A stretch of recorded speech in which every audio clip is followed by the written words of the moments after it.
I want to go in pretty much break down my perspective on money, finances, investing, making money, that kind of thing. So I can kind of show people the lens that I kind of look through. And so the first topic I want to break down is the difference between like the dollar bill and like an asset, right? Like when you, for the first time, and I think there's different perspectives as like you make more money, right? I think when I got to a point where I had made enough where I had disposable income, right? So more than just like my basic needs. You have like your home expenses, you know, food and stuff like that. But then after that, it's like, well, what do I do with this money? You start to kind of look at it a little bit differently because you're like, okay, well, I need to put this somewhere where it'll grow without me having to do work, right? Like that's the goal, is like buy assets. And so most people, what they'll do is they'll hold the dollar. Well, what you start to realize is like when you're trying to put your money into something, you want it to go up in value, and you start looking at everything like objects, right? Like a piece of real estate that's a home, it's an object. A dollar bill, it's an object. You know, gold is an object, silver is an object. And so you want to put it somewhere where it's going to go up in value.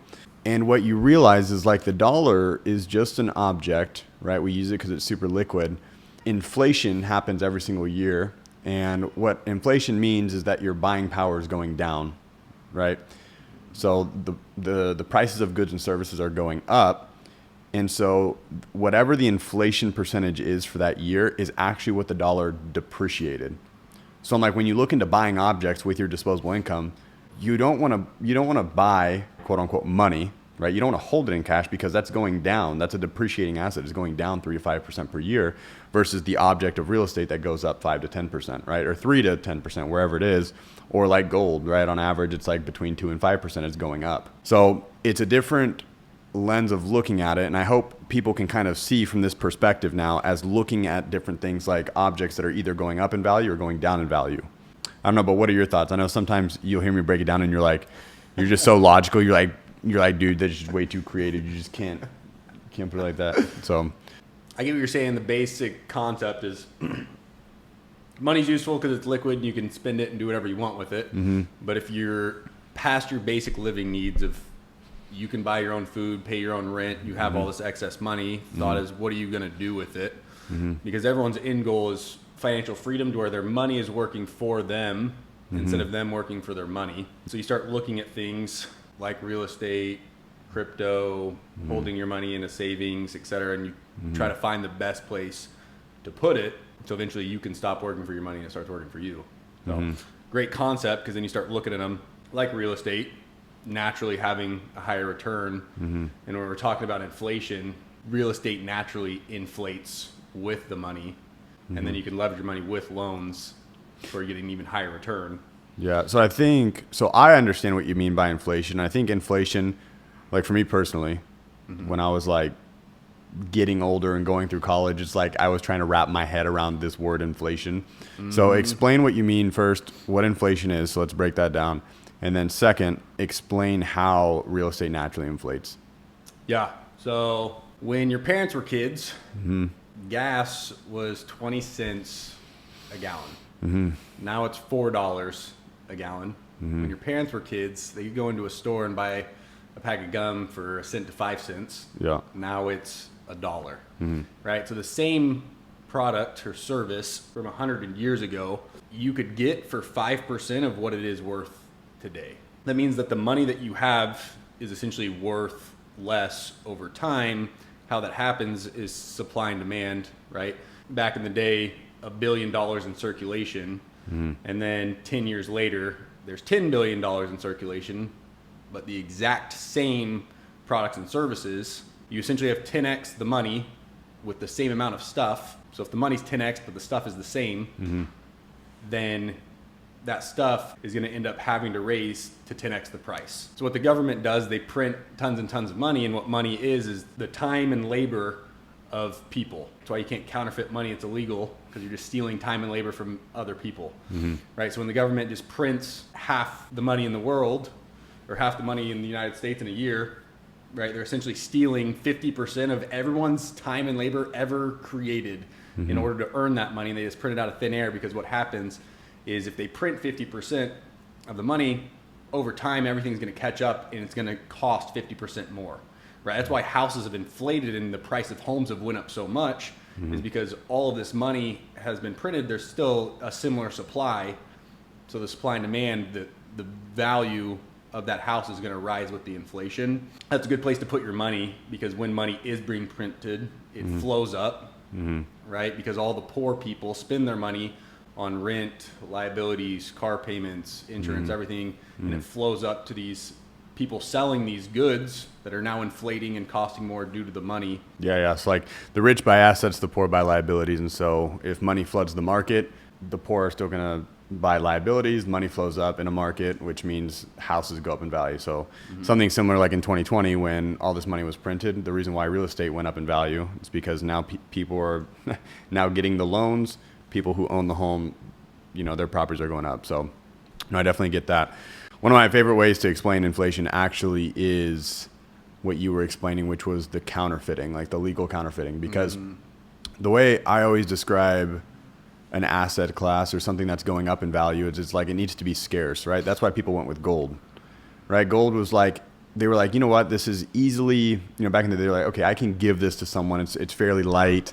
I can get, it won't get damaged over time, like too bad, right? And the most important piece is it's scarce, right? Only 3 to 5% of new gold is found per year. That's the reason we don't use rocks in your backyard, right, as money, because if everyone just has it in their backyard, then it's not valuable. And I think the dollar is a depreciating asset, and the more that gets printed, the more available it is, the less valuable it is. And so I think that's kind of like the main concern. And so my next question for you would be, and I already have my thoughts around this, but I'm curious to know kind of what your perspective is, the difference between the government printing money and then me going into my basement and then, finding a money machine, then printing my own money, illegal counterfeiting. I think it's the same thing. If money is the time and labor of people, if you just print more without time or labor, what you're doing is you're essentially stealing time and labor from other people. If I worked my entire life as a mechanic, slaving away, and I save up $40,000 over my 30 years, right? Which $40,000 in 1980s, that was a lot of money.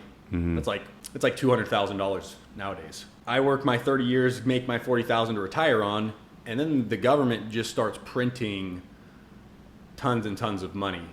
So now the value of this $40,000 is really $20,000. So the government just stole 15 years of my life savings by printing money. So that's the concern. Here, I like where we're at, and I want to describe it in a really, really simple term, because sometimes I don't think people understand that when supply increases with no new work done, it devalues everyone's money. I think that's like a main concern. Like people hear inflation, they're like, I don't understand it. Well, it's like the concept that say you have $100,000, you know what I mean? And all of a sudden you dig up, or someone digs up in your backyard like $100K, it makes your $100,000 worth less. Like there is now $200,000 in that area, and like you only own 50% of it. And so like everyone's money is devalued when there's more of it. You can't increase the supply and the demand stay the same. It's the reason you can go to Walmart 4 years ago and get your groceries for a third to half the price. And then you go to Walmart today and you get like your most basic needs, and somehow you've spent $200. Yeah. When you go there and get the same amount of stuff for $100. I'm like, sure, when the government prints money, you're like, yeah, everyone's got some COVID check. Cool. Yeah. Right, but what that's done is I'm like, look at the repercussions years down the line of now everything that you buy cost way more, and your earnings have only went up a fraction of the percent. Yeah, so this is probably, I guess, the main concern. I mean, one of the things I've thought about, I don't necessarily deal with this, but I like the concept of understanding how money is, what it is, and like really deconstructing value in the marketplace, right? Because everyone works for the dollar. Like that's the concept, right? But really what you're trying to do is there's all these different objects that are worth a certain amount of money, right? One of the objects would be the dollar. One would be real estate. One would be cars if you want to use it into a business, or just small businesses in general that you can own via equity, right? In the form of dollars, but it increases, if it's a good business, between 30 to freaking 60% per year versus if you're just holding the dollar, that's actually decreasing 3 to 5% per year. So it makes no sense to hold money. That was like the realization that I made is I was like, there's no reason that I need to hold any money in a bank account. I'm like, literally just to pay my bills. The reason why banks have value is because it's easily liquid. You can access the money super quick. But banks are genius because I don't think a lot of people know this, but you're either going to buy the real estate with your cash, or say you have $40,000 and you're just holding it in a bank account. The bank can actually loan out 90% of what they have of your money. So if you're not going out and getting the real estate and making the rip on it or getting the percentage, the bank is. And they only have to have 10% of your cash on hand. And so it's a genius play because they're like, hey, we operate on different rules. We only have to have 10% of your cash on hand. We can give people mortgages with your money, make an 8 to 9% rip on it, and give you 0.1%. But because it's easily available, it's digital money, it's not even real, we're not backed by gold standard anymore, like it's just fiat currency, I can give you fake money and let you spend that however you want. You think it's real, but the moment that you try and take out all your cash, probably gonna run into problems. And we might not be able to. I mean, 40,000 is not that much, but like, if someone's holding millions of dollars, they're not gonna be able to go to the bank and be like, hey, give me all my cash. They're gonna be like, we don't have that money. Yeah. I think they can do it with digital stuff, right? Where you're taking like a digital withdrawal, right? Because they don't have that actual cash on hand, but the cash on hand. Yeah. And the last book that I read, Catch Fire, that was talking about the fractional reserve banking system, is they get to loan out 90% of their assets. So not just the cash in your bank. So what happens is, say you have $100,000 in your bank account, they can loan out 90%, right? So they can have a loan for $90,000. Well, that loan, once someone takes it, that becomes an asset. On the balance sheet. Yeah. So then they can loan out 90% of that $90,000 loan that's on their asset sheet, which is loaning, again, another $83,000 on your 100,000, and I think they can do that up to like 9 times. So by the end of it, they've loaned out like 99% of your money. Genius business. I'd get into it myself if I could. I know that is absolutely genius. The ultimate leverage of money. It is. And then when all the banks went down in like 2007, they all got bailed out. Yeah, it's like you can't even fail. You literally cannot not lose. So it's a winning game. No. We've had conversations about that. It really is interesting because sometimes I won't even go into that because I'm like, it just seems so unreasonable that I'm like, can I even give that information out? Because I know for a fact, 100% fact, they can loan out 90%.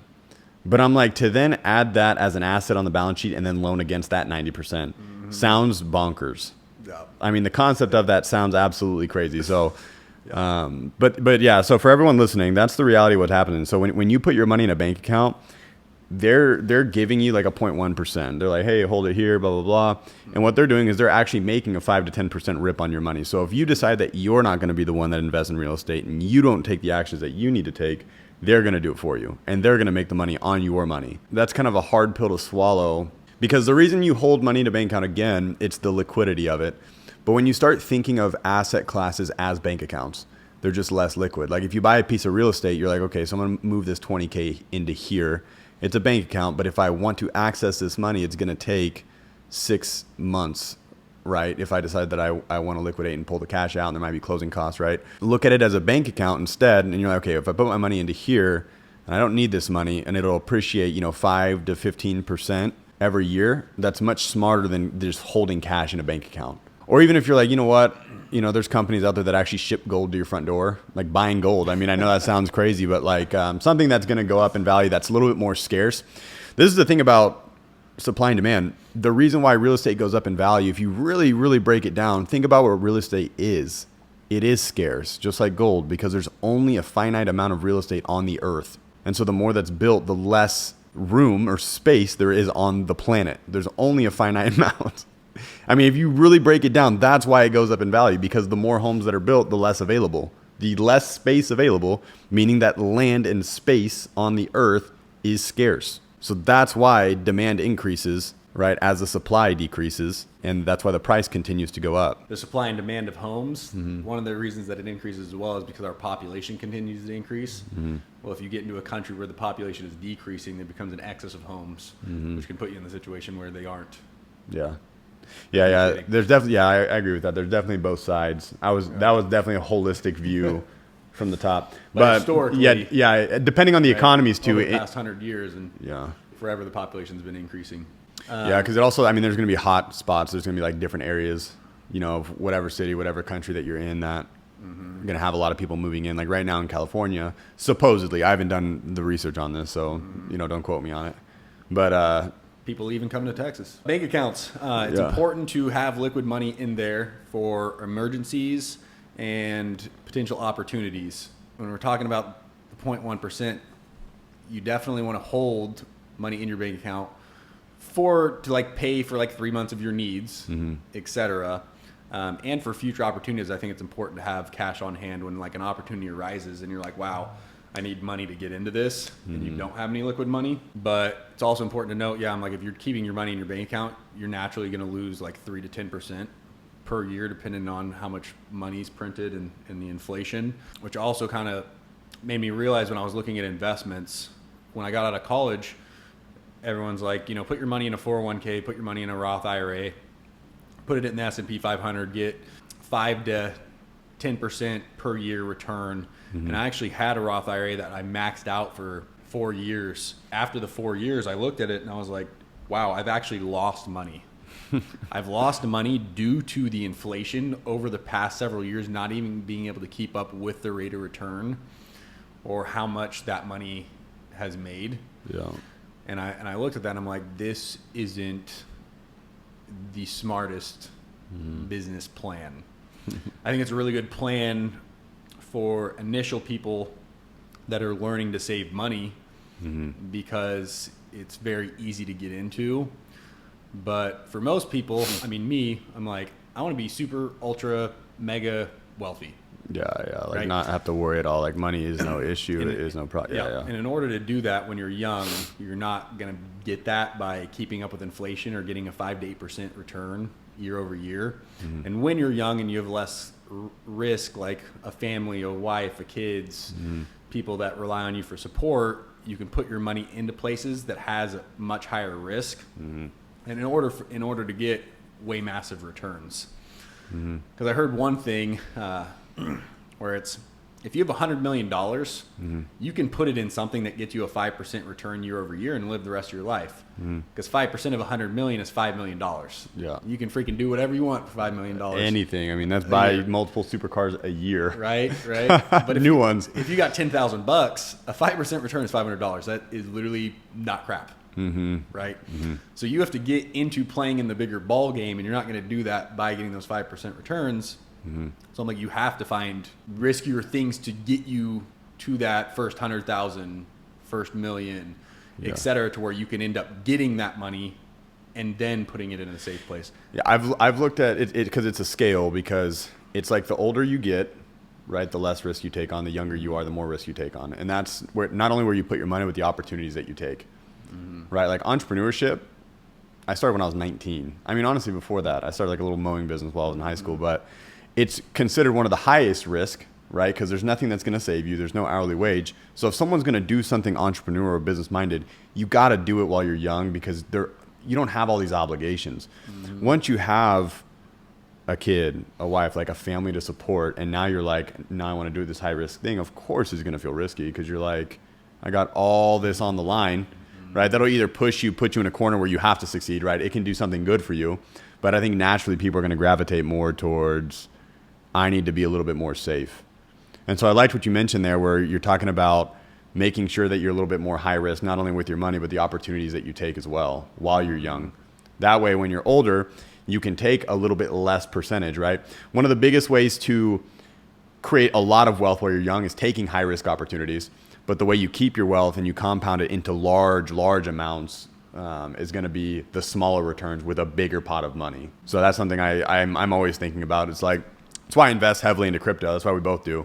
You and I both. A 10x return, which a 10x return. You don't get that anywhere, man. Right. You don't get that anywhere else. And we've gotten 10x returns in like 3 months. Well, you know what it takes to get 1,000% return at 7% year over year at the S&P 500? It takes like 30 years.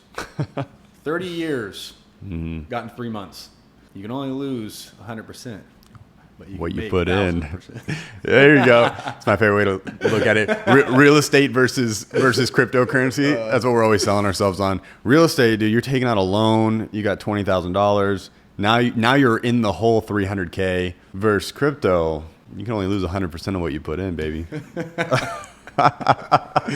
It is very risky. It is super risky. Do your own research, etc. Look up the Bitcoin halvings, follow the cycles. That's my best advice. Yeah, like in crypto, because also break that down, you don't actually make money until you sell it. It looks freaking awesome before you sell it, though, and you're like, well, I think I'm going to hold this in a little bit longer. But for sure, in the past year and a half, I've personally had, I think, like a 3,500% return. 35x. Yeah, $1 to $35. Yeah. So, you do the math on that. You're not going to find investments anywhere else like that. It's super volatile. Also with investing, when I talk about money and the way I break it down, the only reason I can even look at money the way that I do now is because of the mistakes that I've already made. Mm-hmm. Like when I first had disposable income and I was like, okay, where am I going to put this? I was emotional because I was so young and I was like, I can't wait to just invest. Right, like I was just so excited. I was like, I can't wait to invest. And when there's so much emotion tied into the act of investing, it's like you're gonna put it in the wrong places, and you're not gonna be logical about it. And the way I think now is super logical. I'm not like just gonna throw it in because I want to say I'm a real estate investor. I'm not gonna take my money out of my bank account just to put it somewhere to be like I invested. I know for a fact I was doing that at one point. Like I was like, I want to be an investor. So then I just moved the cash into something that made me an investor. But I think that's what gives you the character. That's what builds you into who you are, right? So now I can make a lot better choices. And when I think about where I'm going to put my money, I'm looking at the math. That's all I'm looking at, right? So when I think about, that's why when I talk at the beginning, when I think about the US dollar, fiat currency, I'm like, math doesn't check out there. The math says it's losing 3 to 10% per year. I'm not holding my money in that. That's what the math says. It's like, that's what the data says, right? Real estate, in whatever area that you're in, the math says here, I hold the asset. It's appreciating on average 3% for the past, 10 years, maybe get more than that. And then the loan pay down plus possible cash flow, probably not anymore because the interest rates are so high. But the total return probably between 5 and 10%. Math checks out for decent minimal return. Like, let me put my money there, right? But if you're so hooked on to, I can't wait for people to look at me as like an investor, like a business leader, that was at one point where I was coming from. Mm-hmm. When you're first making money, because you got to understand there's something driving you. Like there's for sure something that you're putting the keys in the ignition. There's something that is the engine at the beginning when you're first starting to make money. For me personally, it was like, I didn't grow up with a ton of money. I wanted to be like, I'm a beast. Like I went out and made it happen. Right. And part of that actually comes from, like caring what other people think, right? Showing others what I can do. But it's a double-edged sword because that only takes you so far, right? Because then you'll get to a certain point and you then realize the biggest thing holding me back is the exact same thing that got me here, which is what caring what other people think, And so I faced that other side where I was like, okay, so I put my money into, I've put my money in good investments, but I've also had bad investments. And I'm like, okay, I put my money in that investment because I was caring too much about becoming an investor, whether it was for me or for other people, right? I no longer do that. Like, I don't want anything other than the money to grow while I don't have to do any work to grow it. I want to put it somewhere where it's going to grow on its own so I don't have to worry about it, right? I have a business that I run. I make money that way. And then I just move that cash into something that's appreciating in value. I'm not going to put my cash in something that's depreciating in value. Yeah, and I think today's day and age, it's confusing to be an investor because how much opportunities are presented in front of everyone. As an experienced investor, what you end up finding is you end up searching through a bunch of them and trying a bunch of them and figuring out what the reality is. There's like people trying to get a quick, rich scheme. Versus like how people are actually making money. And I'm like, we've tested a ton of stuff out, right? Crypto miners, real estate, crypto, Roth IRAs, etc. And just through trial and error, losing money, right? And making money, figuring out what the truths are. Because everyone's trying to sell you something. Another thought I had was when you're young, there's the difference between saving and making more money. And I know a lot of people get caught in the trap of like, save as much money as you can. If you're making $60,000 a year, is it easier? Save $10,000 a year. Yeah. And if you save $10,000 a year over 10 years, you'll have $100,000. If you're getting a 7% return, it might be $200,000. Or figure out and reinvest that $10,000 into yourself to make an extra $10,000, right? Is it easier to save $10,000 or to go from making 60 to 70? right? And then from 70 to 80, 80 to 100. And I feel like a lot of people get caught in the trap of not increasing their skill and their value in the market and saving money. If you can just go from making $50,000 to $100,000, that's an extra $50,000 per year, which is way easier in my opinion than saving $50,000 in the first place. I'm so glad you just went into this topic because it's literally my favorite thing. That's why I bought so many courses, like especially in sales, right? Sales is a skill game. It's not a numbers game, right? So it's like the better that you can get at the skill, the higher return you're going to get. So I'm like, okay, so I could put, let's say in a year I made $150,000. I can be like, you know what? I'll keep 100,000 or I'll keep 75,000, spend it on rent, spend it on whatever lifestyle, take 75,000 and put it into real estate, get a 5 to 7% return, just like you said. Or what I can do is spend the 75,000 on extreme mentorship, training, books, all this stuff.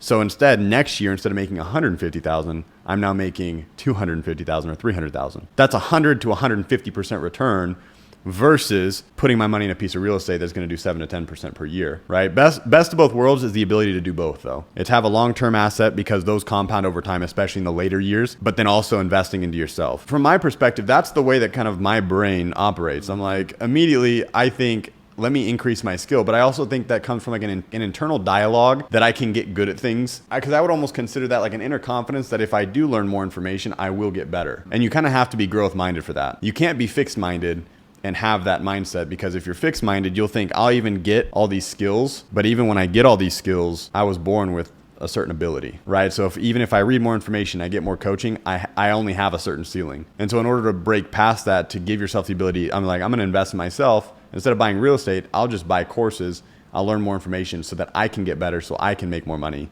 Mm-hmm. And then that's where the bigger return is. I think the root level of that is like an inner confidence and the growth mindset. You can't be fixed mindset and think that way. You have to be like, look, I can learn the information. I can get better.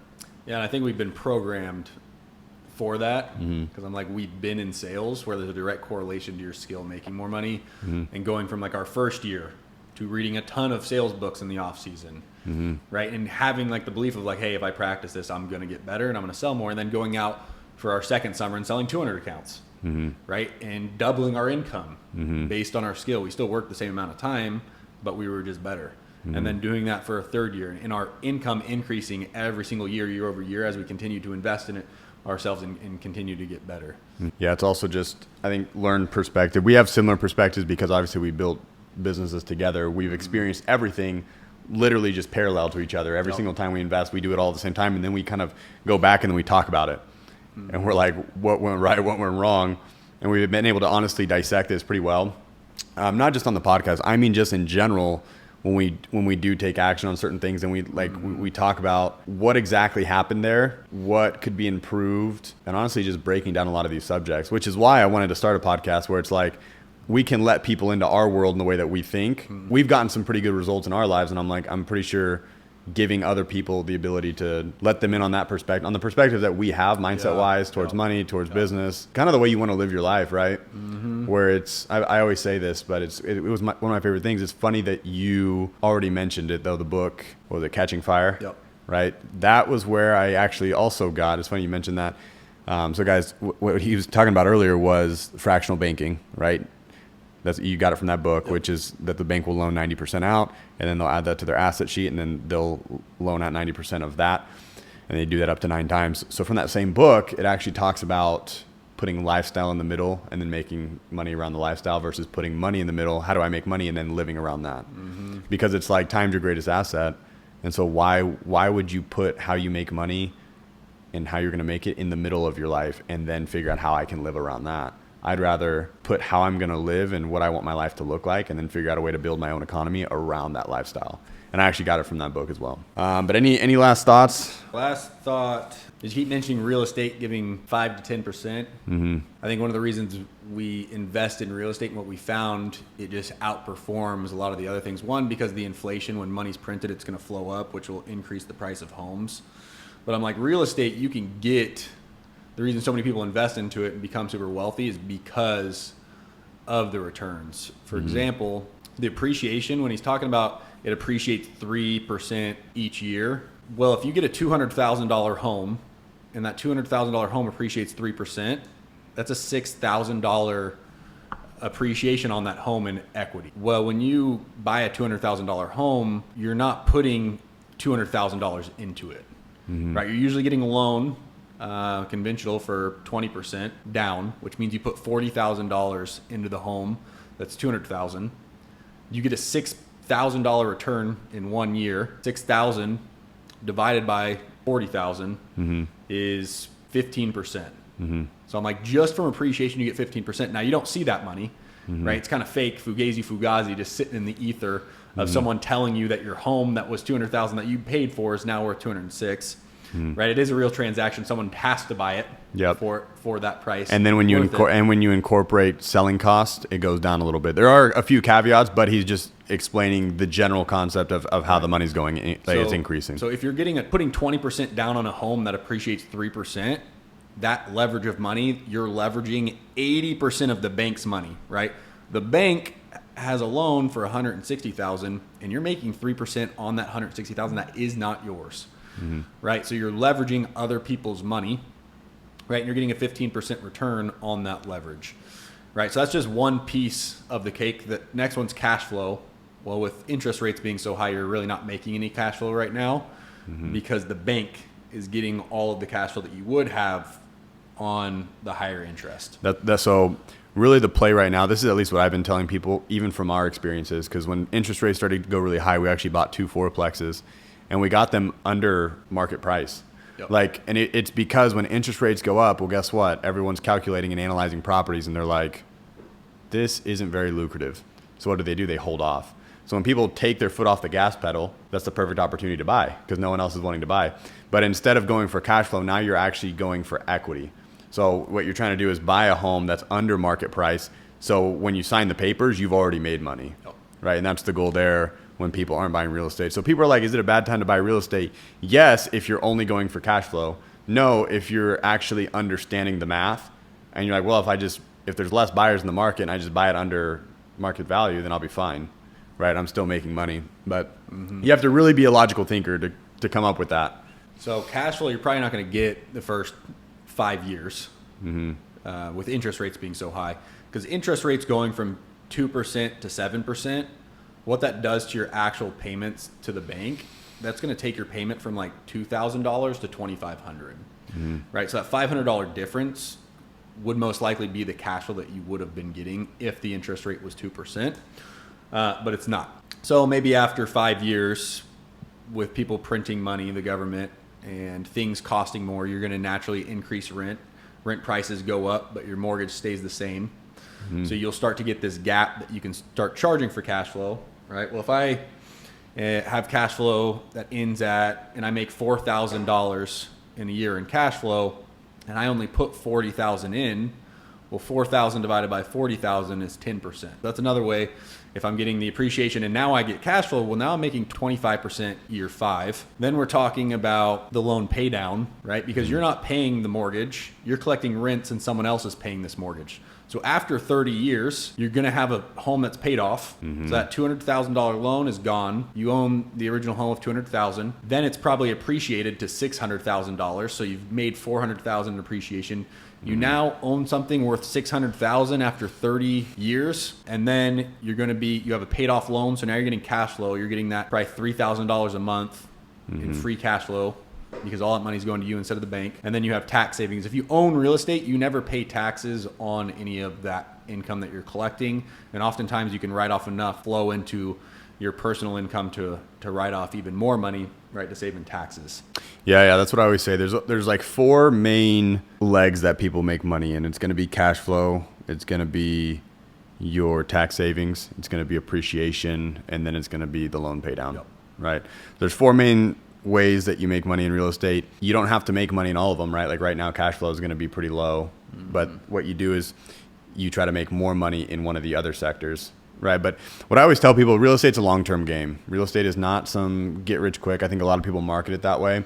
And there are a lot of people that, in 2020 were able to refinance, get a 1% to 2% interest rate, and just absolutely make a killing, right? And open up a gap of margin where they can actually live on the cash flow. But we're not really living in a time where the interest rates are low enough. Money is really expensive right now. And what I mean by that is when people are loaning out money, they're charging high interest for it. And it's because when an economy starts to constrict, they're less willing to give the money out. And so when you're less willing to give it out, you're going to charge more for that money.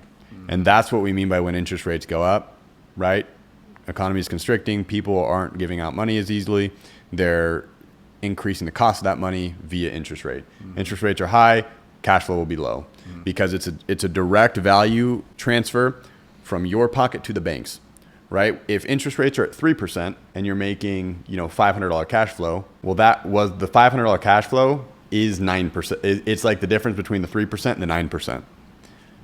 So if the bank is now charging instead of 3%, 9%, that $500 cash flow you were going to get has now depleted and gone straight back to the banks.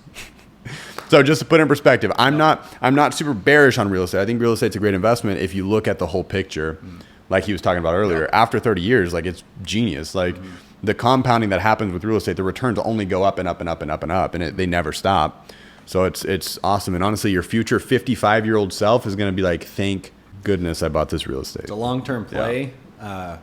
I think most people in real estate are probably making 20 to 30% returns on their money, but a lot of those returns aren't visible via loan pay down and via appreciation. Real estate can be risky because there's a lot of expenses that it's nice to have cash on hand, probably like 5 to 10% of the home's value for things that just go wrong, right? Like we've had people steal our fridges. We've had to evict multiple people. We've had a German roach infestation.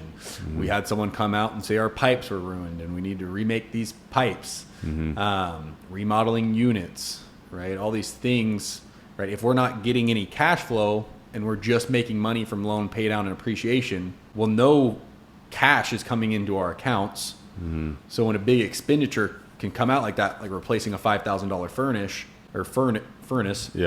right, that can wipe out all of your cash flow. And if you haven't been getting any cash flow, that's just a straight expense, right? Even though you've been making more than $5,000 via appreciation, you don't have that appreciation money until you sell the home, right? So it is, when you're getting into real estate, a lot of people say no money down, you don't need any money, et cetera. In my experience, in the economy we're in right now, it's sure as hell nicer to have some. I mean, we would be in a really sticky situation if we didn't just have some cash to be able to throw into these properties. I mean, the reason why he talks about the $5,000, we literally just got that last month out of nowhere. An AC unit wasn't working, had to replace everything, $5,000, just like that, super quick. We've had people steal fridges. I would say another caveat to real estate, because you're going to have the people, because we were talking about other people's money, leveraging other people's money to make money. Then the other side of that is like the Dave Ramsey style, right? Where you do everything debt free, which I think now that I'm into debt, I'm leveraging cash in real estate. I see the perspective of Dave Ramsey. So I see both perspectives, and I try to keep both of them into account, because I get the Dave Ramsey side, because it's like emotional wise, there's less stress. Right? Because with all of our real estate, we probably have $10,000 in bills every month. And we need to make sure that the bills are getting serviced via the renters, right? We have renters and they're paying so that they can pay for the bills. But we've had months, right, where like we evicted some people. And so then we had to cover the rest of the mortgage, right? Which adds just like another side of it that isn't necessarily the numbers, but it's more of the emotional toll that it might take. If you're not good at handling some of the risk, real estate can also be a little bit more difficult, especially if you kind of scale it as quick as we did, right? Like I think we bought like 16 units in like a year and a half. Yep. Like we scaled it quick. Had never, done property management before. So really talk about, jumping off a cliff. Doing it from a distance. Yeah. Because it was away from us. Also, 5 hours away. So that was a good experience. But I think that's another thing to mention is just understanding the emotional side of it and why people talk about doing it debt free. Right, when it's debt free, right? If we would have just taken the amount of money that we invested to put on down payments on all these loans, right? Right now, we've probably invested over $250,000 right into the real estate to buy, $1.2 to $1.3 worth of real estate, versus just buying a $250,000 property outright that's paying us $2,000 cash every month. That we don't have to worry about any expenses. Things like that. But we're going to go ahead and end it.